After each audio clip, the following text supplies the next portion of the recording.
Noore võitleja podcast number 3. Küsi onu Jaagult. Tere tulemast tagasi. Oleme, nagu võtsin juba Noore võitleja podcastis, kus me küsime siis küsimusi onu Jaagult. Minu nimi on Remo ja onu Jaagu sõber ning endine teenistuskaaslane, ehk siis töötasime koos onu Jaaguga erioperatsioonide grupis. Täna vastan siis teie küsimustele ja onu Jaagu nimel, sest ta oli küllaldaselt häid vastuseid jaganud, kuid ta ei saanud ise kohale jällegi tulla, nagu ikka. Ta on väga busy, ta on väga tiheda graafikuga ja teeb oma asju. Nagu te siis teate, põhineb see podcast siis Noore võitleja raamatutel, millest esimene neist oligi siis Nõrkusest võitlejaks, ehk siis Noore võitleja teekond, mille ma olen ümber tõlkinud. Hetkel tuleb ka teine raamat, mida me juba tõlgime. Täpselt nime ei oska teile isegi praegu veel öelda, aga tulemast on. Nii et oodake suure huviga. Ja mis see raamatus kirjutaks, kuidas siis Mark oma teekonda jätkab, õppides uusi õppetunde ja lahendades väljakutseid ja nagu ikka aitab ta sellest tema suvine mentor, onu Jaak. Täna keskendume siis küsimustele, mida te olete saatnud. Räägime õpetajatest, sõjaväeteenistusest, perest, isegi vaba aja veetmisest ja alustamegi kohe pihta. Esimene küsimus. Kuidas teada saada, kas mul on koolis hea õpetaja, kui mu sõbrad ütlevad, et õpetaja on halb? Mis siis onu Jaak selle peale ütleb? Paljud lapsed ütlevad, et õpetajad on halvad, sest õpetajad peavad lapsi sundima tegema asju, mida nad ei taha teha, näiteks õppima, kirjutama, lugema või tunnis vaikselt olema. Aga siin tegelikult on üks tõde. Hea õpetaja ei pruugi alati olla see, keda kõik lapsed kõige rohkem armastavad. Õpetajad peavad tihti tegema rasked otsuseid, et õpilased kasvaksid ja areneksid. Kui su sõbrad ütlevad, et õpetaja on halb, siis ära kuula neid. Mõtle ise, kas õpetaja aitab sul paremini aru saada? Kas ta püüab siin motiveerida? Kui jah, siis võib-olla pole asi õpetajas, vaid selles, et töö, mida ta nõuab, on keeruline. Samuti on tähtis meeles pidada, et õppimine pole ainult õpetaja vastutus. Sina oled õpilane, pead ka pingutama, kuulama, märkmeid tegema, küsima küsimusi. Kui sa ei saa millestki aru, on sinu ülesanne õpetajat abi paluda. Eks hästi lihtne on öelda, et õpetaja on halb ja paha, aga tegelikult õpetaja tahab, et sa õpiksid. Ja õppimine ongi raske, sest et erinevad asjad, mida meil õpetatakse, me ju varem ei tea ja kui me seda varem ei tea, siis me ei ole järelikult väga head selles ja nüüd, kui mul pole selles väga hea, siis mulle võib-olla meeldi seda teha ja sellepärast see raske ongi. Ja sellepärast võib jääda mulje, et sinu isa või ema, kes tahab, et sulle ainult head, et kui tema ütleb midagi, siis seda alguses võib-olla ei mõista, on vaja aru saada rohkem, selle jaoks ongi vaja küsida küsimusi, et kuule, mis see tähendab, ma täpselt tegelikult ei tea või ma tegelikult ei saanud aru. Ja sellepärast see õpetaja võibki tunduda selline paha ja sest et tema justkui sunnib meid õppima, aga tegelikult meil on endal vaja õppida selle jaoks targemaks saada. Õpetaja on nagu treener, nad võivad sind sundida tegema asju, mis tunduvad rasked, kuid mis aitavad sul paremaks saada. Küsi endalt, kuidas ma saan täna õppimisega ise kaasa aidata? Ehk siis mida ma saan teha täna selle jaoks, et õppida? Kas on midagi, mis saaks ära teha? Teine küsimus.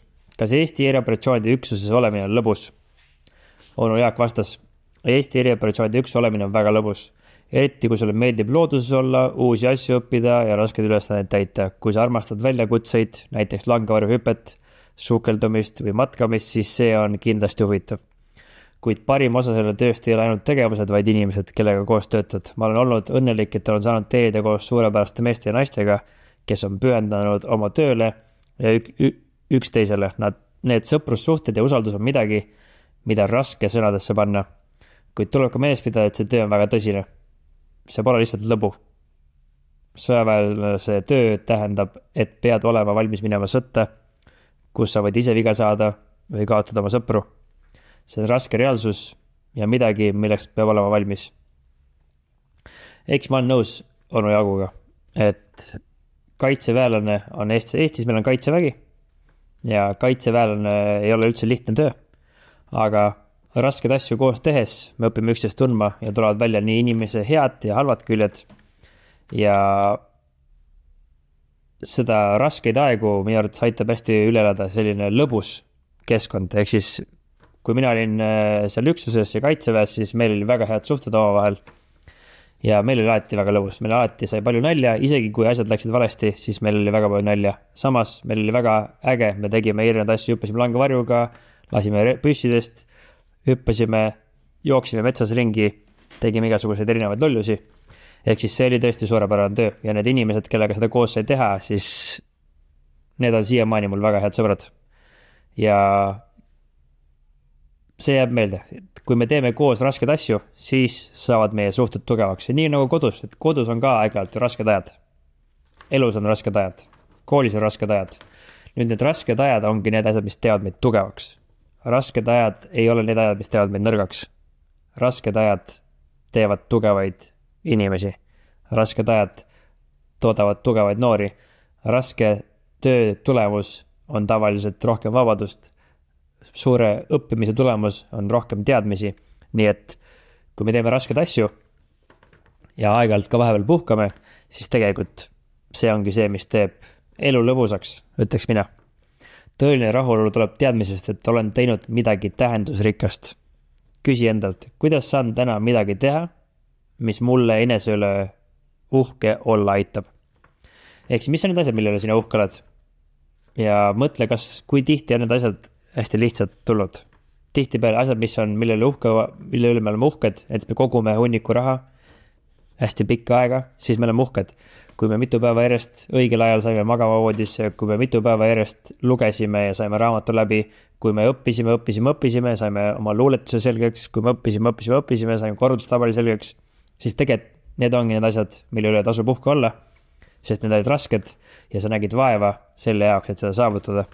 Kõik asjad, mis tulevad lihtsalt, näiteks telefoni vaatamine, mingisugune krõpsude söömine, sellele võib-olla liiga uhke taas olla. Samas, kui see juhtus, siis mis seal ikka, homme on uus päev ja on võimalik uuesti proovida. Nii et mõelge, mis on need asjad, mille üle võiks uhke olla? Mida teha, kui isa annab pidevalt nõu ja see ärritab mind? Onu Jaak vastas, kui su isa annab sulle palju nõu, siis see tähendab, et ta hoolib sinust. Sa oled väga õnnelik, sest paljud lapsed ei saa oma isalt nii palju tähelepanu. Mõtle selle, et su isa tahab, et sa oleksid terve, tugev ja edukas ja seepärast annabki ta sulle nõu. Kui ma tean, et see võib tunduda tüütu. Üks viis, kuidas sellest üle olla, on kujutada ette, et need nõuanded ei tule isalt, vaid need tulevad mõnest raamatust. Küsige endalt, kas sellel on mõtet? Kas see, mida mu isa ütles, aitab mind? Tõenäoliselt avastad, et need nõuanded on väärtuslikud. Ja siis on veel üks asi. Mõnikord ütle lihtsalt aitäh. See näitab su isale, et sa hindad tema pingutust. Ehk siis kui keegi sind aitab, siis ütle talle lihtsalt aitäh. Ja tihtipeale inimestele meeldib õpetada ja aidata ja toetada, sest nad näevad erinevaid asju ja nad ütlevad välja, mida nemad arvavad, mismoodi mina võiksin käituda, mismoodi saaks paremini asju teha. Nüüd nad üritavad sind aidata tegelikult. Nüüd, mis on hea oskus, on kuulamine. Ja nüüd, kui ma kuulangi, mida mulle öeldakse ja võib-olla lähen proovin seda ja kui ma päris täpselt aru ei saa, küsin ka veel mõne küsimuse juurde, et paremini mõista, siis uskuge mind, tegelikult te saate lõpuks aru, et see aitab teid. Alguses võib tunduda, et see, mida mulle räägitakse, ei ole üldse loogiline, aga kui inimesed on minust vanemad, targemad, siis nad võivad ja nad hoolivad minust, siis tõenäoliselt nende jutus on mingi point, nende jutus on mingi iva ja seda tasub kuulda. Isegi kui nõuanded tunduvad tüütud, võib neil olla kuldaväärt tarkust. Küsi endalt, kas ma võin proovida isa nõuandeid rakendada ja näha, mis siis juhtub. Ehk kui keegi annab teile nõu, siis proovige. Proovige minna ja asja rakendada ja vaadake, mis juhtub. Äkki läheb õnneks, äkki see, mida teine inimene rääkis, töötabki. Nüüd alati võib ka olla see, et see, mis töötas teisel inimesel, ei pruugi teil töötada, aga te ennem teada ei saa, kui te ei proovi. Nii et mina alati soovin proovida. 4. küsimus. Mis mõte on koolil, kui keegi teine seda tõsiselt ei võta? Onu Jaak vastas. Kooli eesmärk on valmistada sind ette eluks. Kui sa õpid praegu kõvasti, aitab see sul tulevikus olla targem, tugevam, edukam. Isegi kui tundub, et mõned ained pole olulised, treenivad need su aju. Mida rohkem sa praegu pingutad, seda rohkem võimalusi sul hiljem elus on. Ära lase teistel mõjutada oma suhtumist õppimisse. Kool on sinu jaoks. Ehk kui sul ongi klassis enda ümber inimesed, kes tegelikult näiteks ei viitsi õppida või ei taha vaeva näha, siis sellest ei ole mitte midagi. Sinu ülesanne, kõige tähtsam ülesanne on aidata ennast, õppida ise ja aidata neid inimesi, kes tahavad sinu ümber olla sinu meeskonnas, keda sina saad mõjutada. Need inimesi, keda mõjutada ei saa, ei ole mõtet mõjutada, ärge raisake oma aega sinna, proovige mõjutada kõige rohkem iseennast, õppida, võtta maksimumi, ehitada häid suhteid nii klassikaaslastega, õpetajatega, kõiki teistega. Sest täpselt see asi on. Nüüd minul, kui mina koolis käisin, siis minul oli huvitav oli see, et mina olin väga hea suhete ehitaja. Ma sain kõigiga väga hästi läbi, ma sain õpetajatega väga hästi läbi, ma sain klassikaaslastega hästi läbi, ma sain nendega hästi läbi, kes õppisid hästi palju, ma sain nendega hästi läbi, kes veidi ikka pätti tegid. Eks mulle kuidagi juhtus niimoodi, et ma sain kõigiga hästi läbi. Nüüd, mida see mulle andis? See andis mulle võimaluse kõikidega suhelda ja õppida kõikide pealt. Nüüd minu arvates üks põhiline trikk oli see, et ma ei hindanud ega öelnud teistele, mis ma neist nagu arvan, vaid ma ehitasin suhteid läbi selle, et ma kuulasin neid ja proovisin neilt midagi õppida. Ja kui ma midagi õppisin, siis ma rakendasin. Iga kord, kui te kedagi kuulate, siis tekib teile usaldust juurde ja te saate endale rohkem sõpru juurde. Ja see on see, mida mina soovitaks. Ehk siis, mismoodi koolist mõelda? Kool on nagu treeninglaager. See valmistab sind ette suuremateks väljakutseteks. Ehk siis elus tuleb ette väljakutseid ja see kool on täpselt see koht, kus on sul võimalik harjutada ja treenida. Küsi endalt, mida ma saan täna õppida, mis aitab mul tulevikus paremini hakkama saada. Et mis on need oskused? Sest et kõiki oskuseid koolis ei õpetata. Osasid asju peab ise õppima. Ja nüüd kõik asju on tänapäeval võimalik õppida internetist, raamatutest, vanematelt. Lihtsalt uurige ja küsige. Näiteks kui tahate õppida paremaid suhteid, kuidas teha, siis küsige oma vanematelt, kuidas nemad oma suhteid ehitavad. Ja uskuge mind, teie vanemad tahavad teile rääkida kõiki neid asju, kuidas nemad õppisid, kuidas nemad õpetasid. Samamoodi ka kuidas õppida, küsige vanemad, kuidas nemad õppisid, mismoodi olid nende meetodid, kuidas nemad luuletuse pähe jätsid, mis olid need asjad, mida nad kasutasid. Ja see annab teile võimaluse saada tulevikus paremaks. 5. küsimus. Miks läks onu Jaak ülikooli, kui ta juba Eesti erioperatsioonide üksuses töötas? Kuigi tal oli, onu Jaak vastas, et kuigi tal oli juba palju kogemusi, siis tahtis ta lihtsalt saada targemaks ja õppida rohkem juurde. Ülikool aitas tal paremini mõista ajalugu, konflikte ja rahvusvahelisi suhteid. Haridus pole ainult noortele, vaid see on kõigile, kes tahavad paremaks saada. Ma teadsin, et need teadmised teevad minust veelgi parema sõjaväelase ja aitavad mul oma tööd paremini teha. Ehk siis kokkuvõttes ta läks sinna sellepärast, et saada targemaks. Ja ülikool ei ole mõeldud ainult nendele, kes on noored, vaid tegelikult ükskõik kui vana sa oled, siis sa võid minna ülikooli õppima. Nagu öeldud sai ka ennem, siis õppimine ei lõppe mitte kunagi. Küsi endalt, kuidas saan täna õppida midagi, mis aitab mul paremaks saada. Ja see on hea küsimus, mida küsida enda käest iga päev. Ja onu Jaak mõtleski, et ainuke asi, mis aitab temal paremaks saada, on minna ülikooli õppima ja seda ta siis ka tegi. Kuigi ta on väga palju õppinud juba elus. Kui palju on okei vaadata telekat, YouTube'i või mängida arvutimänge? Onu Jaak vastas, teleka ja mängude probleem on see, et need ei arenda sind. Need võivad olla lõbusad, kuid liiga palju nendega tegelemist võib muuta sind laisaks ja sõltuvaks. Kui sa tõesti tahad neid teha, siis ma soovitaks teha vaid 3 korda nädalas ja panna taimerit 30 minutit. Kui taimer heliseb, lülita kõik välja ja tee midagi produktiivset. Teeks midagi kasulikku, mine õue, loe raamatut või tee midagi, mis arendab sa oskusi ja teadmisi. Nüüd, see on see, mis onu Jaak arvas. Nüüd mina ütlenegi, et nende telefonide, telekate ja ekraanidega on selline lugu, et neid tuleb tarbida või neid tuleb kasutada selliselt, et tõesti need ei muudaks sind sõltuvaks ja ei hakkaks sinu elu dikteerima. Ja kuidas aru saada, et see elu dikteerib, on see, et kui sa ei saa ilma telefonit elada, kui sa ei saa enam ilma selle arvutimänguta elada. Nüüd arvutimängud on arendavad, seal telefonides on kindlasti arendavad mänge, erinevaid arendavaid äppe on olemas, kus saab klaverit õppida, kuidas saab lugemist õppida, kuidas saab kirjutamist õppida. Igasugune arendav tegevusi on ka olemas, aga me ei saa neid teha kogu aeg.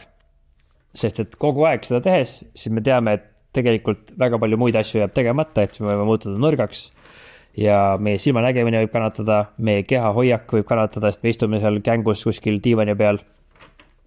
Ehk siis väga palju on tegelikult plusse ja miinuseid ja ma arvan, et oma vanematega tuleb arutada ja kokku leppida, mis on need konkreetsed asjad, et kuulake oma vanemaid, miks nad seda ütlevad. Nüüd täiesti mitte neid kasutada oleks ka totter, et kui me saaks üksil helistada, oleks päris keeruline, et me peame leidma selle õige tasakaalu, et need ei muudaks meie elu, ma ei tea, halvemaks, sest et need asjad saavad muuta meie elu paremaks ja siis, kui me tahame, et need muudaksid meie elu paremaks, siis see peab olema teatud piirini. Nüüd ma arvan, et teie vanemad teavad väga hästi, mis on teile hea, teie õpetajad teavad väga hästi, mis on teile hea. Nüüd kuulake neid ja mõelge, mis on see asi, mis teid ei toeta, te ei aita, et soovitan alati alternatiivina. Õppige pille, lugege raamatuid, käige väljas, tehke sporti ja nüüd, kui te sinna sisse viskate natukene ka igasuguseid mänge ja YouTube'i ja koos perega mingi filmi vaatamist, siis sellest ei ole mitte midagi hullu. Lust ei tohiks takistada sind olemast parim versioon iseendast. Ehk siis lõbutsemine on täiesti fine, aga lihtsalt see ei tohiks takistada sul arengut ja tegema ka neid asju, mida tegelikult peab tegema, mida te teate, et peab tegema. Küsi endalt, kas see, mida ma praegu teen, aitab mul saada paremaks? Ja kui ei aita, siis mõelge, mida saaksid teha selle jaoks, et mis on see muudatus, mida teha selle jaoks, et saada paremaks. Ehk siis liigne telefonides olemine kindlasti ei ole kunagi olnud hea ja täpselt samamoodi on see täiskasvatul ka. Ehk siis aitäh teile jällegi kordselt. 3. osa nagu naks tehtud, et saatke meil jälle küsimusi. Meie Instagramis on Noore Võitleja teekond ja Instagrami kanal. Kirjutage meile sinna, kirjutage mulle, Remo Ojaste või laske oma vanematel kirjutada mulle. Ja mis on ikka, lugege raamatut ja treenige siis kõvasti, õppige targalt ja tehke tööd selle nimel, et saada nooreks võitlejaks. Aitäh ja näeme järgmine kord.